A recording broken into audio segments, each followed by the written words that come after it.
Hello friends, welcome to VP online classes. और English grammar में आज हम बात करेंगे सब्जेक्ट और प्रेडिकेट की। तो हम जानते हैं कि किसी भी सेंटेंस का दो पार्ट होता है। पहला होता है सब्जेक्ट और दूसरा होता है प्रेडिकेट।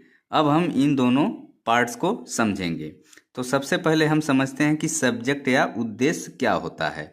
फ्रेंड्स, किसी वाक्य का वह भाग जो उस व्यक्ति या वस्तु का उल्लेख करे, जिसके विषय में विवरण दिया जाए, सब्जेक्ट कहलाता है। तो ये हो गई सब्जेक्ट की डिफिनीशन।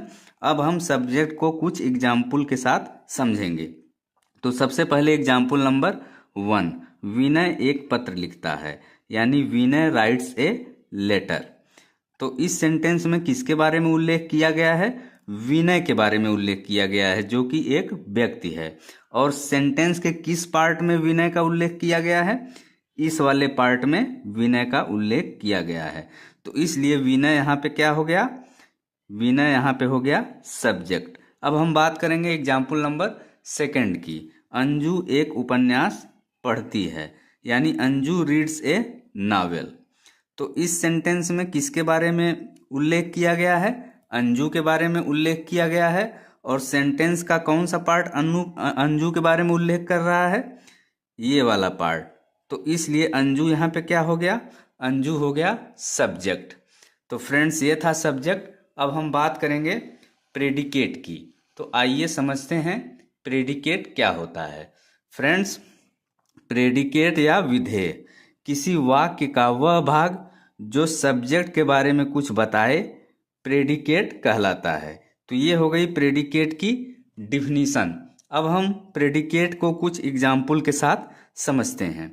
जैसे एग्जाम्पल नंबर 1, विनोद स्कूल गया था, यानी विनोद वेंट टू स्कूल। तो इस सेंटेंस में सब्जेक्ट कौन है? विनोद है। और सेंटेंस का कौन सा भाग सब्जेक्ट के बारे में कुछ बता रहा है? ये वाला भाग, वेंट टू स्कूल। सेंटेंस का वेंट टू स्कूल वाला भाग सब्जेक्ट के बारे में कुछ बता रहा है।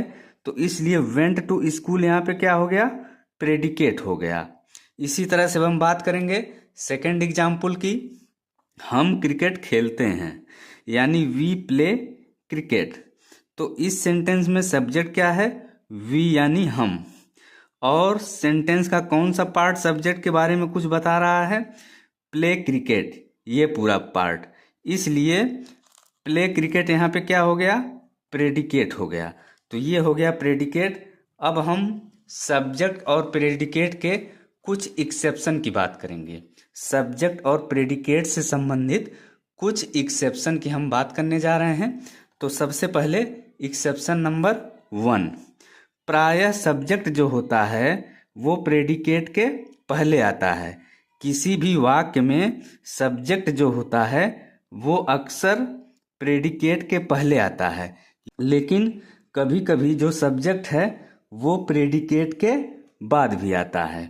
जैसे अगर हम एग्जाम्पल की बात करें, यहाँ बस आती है, यानी हेयर कम्स द बस। इस सेंटेंस में प्रेडिकेट क्या है?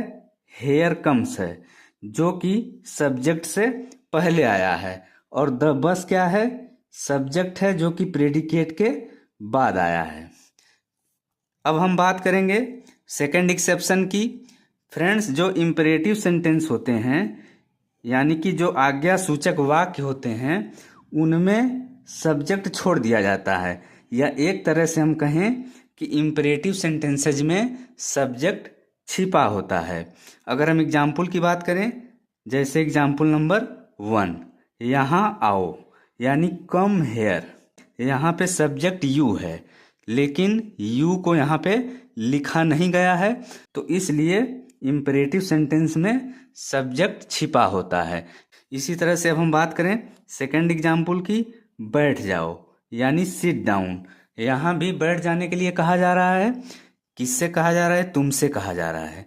तो इसलिए यू यहाँ पे क्या है? सब्जेक्ट है। लेकिन इस सेंटेंस में यू को लिखने की जरूरत नहीं है, क्योंकि समझ लिया जाता है कि सब्जेक्ट क्या है? यू है, जो कि छिपा है। तो फ्रेंड्स, ये था आज का वीडियो। अगर वीडियो आपको अच्छा लगे तो वीडियो को लाइक करें, शेयर करें, साथ ही चैनल सब्सक्राइब करना न भूलें।